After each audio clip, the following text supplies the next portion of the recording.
এই শিয়াদের সম্পর্কে আমাদের আকীদা কেমন হওয়া উচিত, আমাদের বিশ্বাসটা কেমন হওয়া উচিত?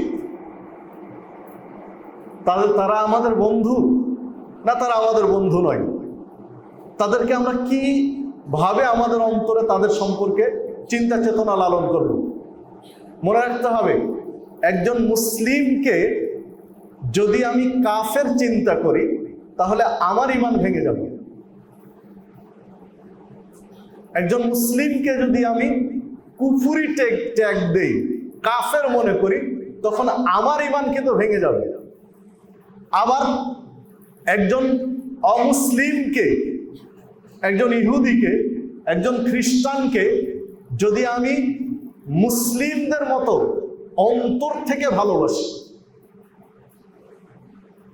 মুসলিমদের মতো অন্তর থেকে ভালোবাসি, তখনও আমার ঈমান ভেঙে যাবে। যেটাকে ওয়ালা এবং বারা বলে, লম্বা আলোচনা ওয়ালা বারার উপরে। বাংলাতেও কিছু বই পুস্তক রয়েছে ওয়ালা বারার উপরে, যারা আমরা বড় আছি সেই বইগুলো পড়লে কিছু বিষয় বুঝতে পারবো।